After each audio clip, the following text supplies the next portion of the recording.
So you might be a Pilates teacher that is considering changing your pricing strategies, or maybe even considering raising your prices, but are concerned that maybe your prices and your packaging are going to be out of the market.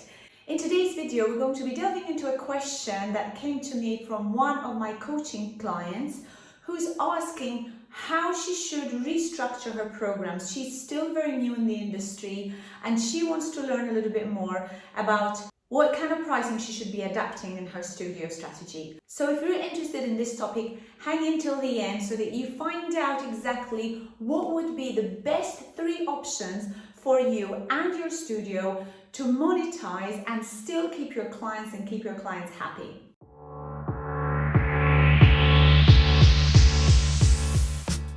If we've never met before, my name is Anita Horry. I am second generation Pilates teacher trainer. I'm also a business coach for those amazing Pilates teachers who want to change the world and who want to still monetize from something they absolutely have a passion for.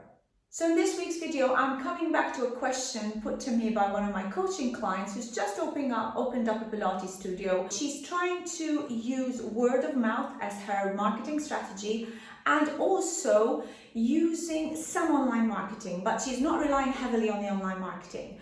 And she's asking me how she could improve her strategy, her pricing strategy, because she's using pricing packages with 10 sessions, 10 private sessions. She's finding that her local community are enjoying her sessions, they're absolutely loving it, but they're saying to her that they're finding the pricing quite expensive, and if she had maybe lower prices, they would stick with her. So being a new teacher, she's obviously feeling a little bit nervous. She's not quite sure on what pricing strategy she should adopt, and hence she's put the question to me. So these prices are $250 for an intro 3-class package, a single session for $115, a 5-class package for $550, which means that she's charging $110 per class, and then they're saving $25. And then she's got a 10-class package costing $1,050, which works out at $105 per class. So they're saving $100. And she's saying that she's struggling to keep the prices for her students because they're saying that they're too expensive. The other thing that she's got a stipulation that the sessions have to be made up in a month and a half. And the clients are suggesting that they will not be able to make those classes in a month and a half, and they're too expensive. So basically they don't want to be paying that same amount of money every month and a half. So the question was, what kind of strategies can I put in here?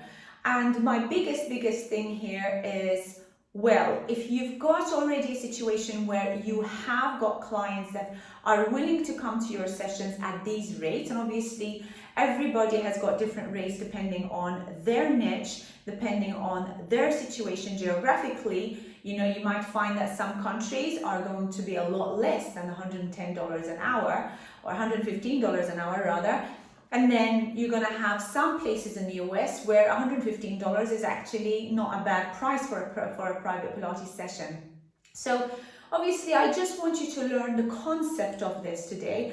I want you to also understand that it also depends on the structure of your studio. Are you only giving private sessions? Are you doing group sessions? So this has to come in within the equation of what the studio is earning. So the turnover for the studio, how did you plan that out? How do you know how much, what percentage of sessions are you giving as private classes and what percentage are group sessions? You know, the money is really made in numbers. So if you are willing and happy to give group sessions, then obviously you're going to be able to monetize a lot more from giving group classes than just giving one-to-ones. So regardless of that, we need to figure out a pricing strategy for B. So this is what I've suggested to be, and this could be very relevant to you in your studio. So first of all, absolutely amazing that B has just started her Pilates business and she's able to charge these sessions.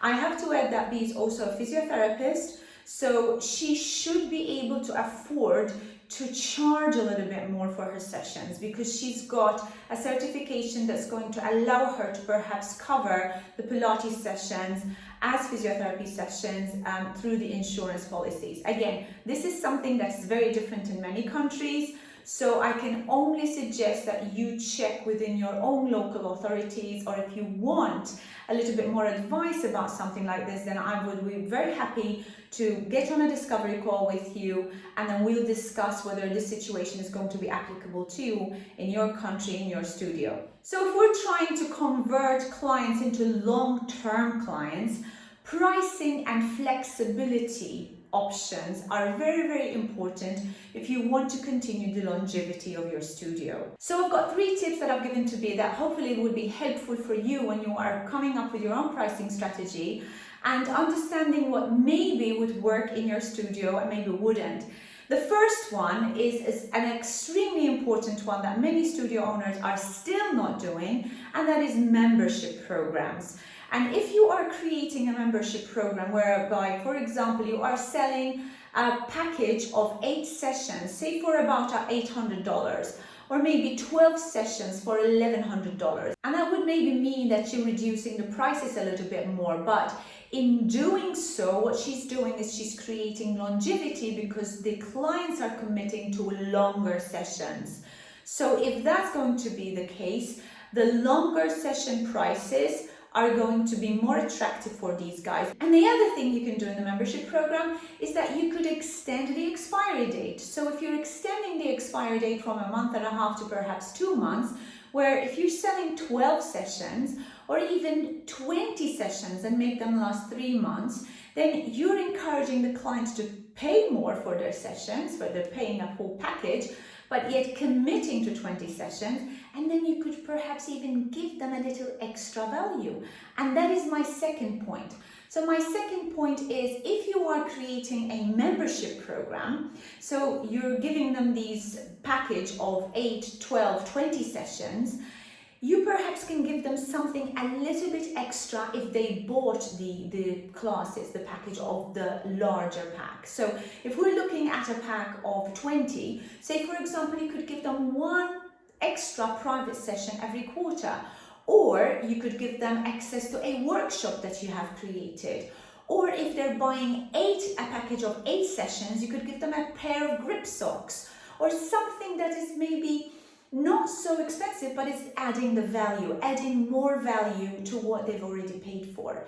So I find that giving content in value is really, really useful, especially if this is a client who perhaps maybe has got some back pain and she wants to learn how to use the exercises that you give her at home. You would give her maybe a 10-minute video on how to deal with her back pain at home, and you could maybe add this every quarter or every 6 months, that she has a set of videos and it's a little library where she can access. So that's added value. You know, she's not going to go and get that if she goes to these huge clubs and she's going to take sessions with whoever, and maybe not that different teachers all the time.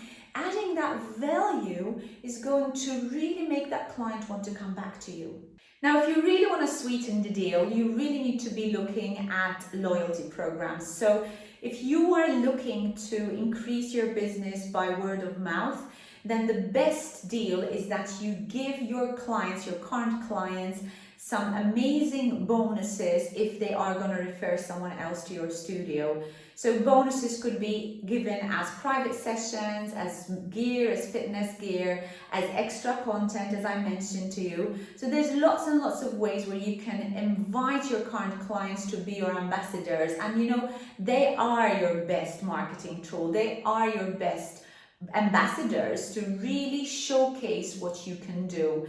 And you know, I've built my business, I've built my Pilates studio purely from word of mouth. I hardly ever did any kind of online marketing. And when you're looking at the local area, when you're trying to advertise to the local area, there's really no need to be using social media and to be using advertising in social media, because at the end of the day, people do not look for you on social media. If they want to look for something close by to themselves, they're going to look on Google. So make sure that you've got a website that's going to help you be discoverable in your local area. So best thing is, of course, word of mouth.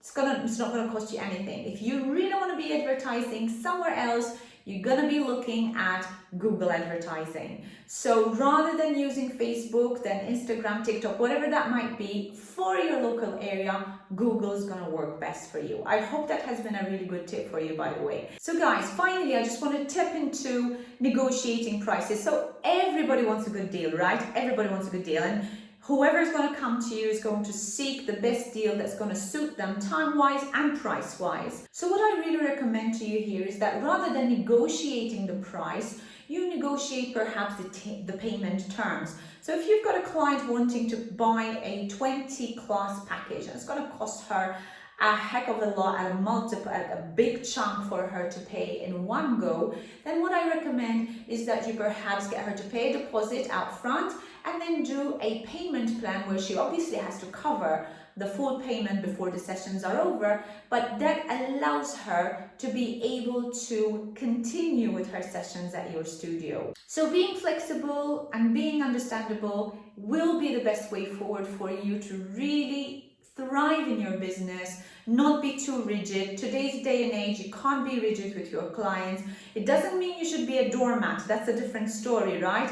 But understanding very clearly, this is a payment plan and you need to stick to these payment plans. And of course, if they don't, then you obviously need to take action on that. But it's really crucial that you clear your terms at the very beginning when you are starting your programs. Remember, your clients love what you do and that's why they come to you, right? So you just have to be open and honest and keep these conversations going, because at the end of the day, that is what's going to build your long-term relationship, and that is what's going to help your studio thrive. Guys, I hope you like this video. I hope you like these tips. If you want to learn a little bit more about your specific situation and how I can help you with your business, looking at what pricing strategies you should be adopting. And remember, different countries, different locations require different strategies. If you want a little bit more information about that, you're very, very welcome to get onto a free discovery call with me. There's a link below. You can just click on the link. It will take you straight into my booking schedule and we'll be able to have an open conversation where we'll see whether we can work together. And if I can't help you, I will most definitely try and find someone else that would be more suitable for you. And if that's still the case, I'll try and do my best to give you access to online resources that might be a little bit more affordable for you. If you like this video, guys, hit the like, subscribe, and don't forget to ring the bell so you get notified every time I upload a video online. Until my next video, goodbye for now.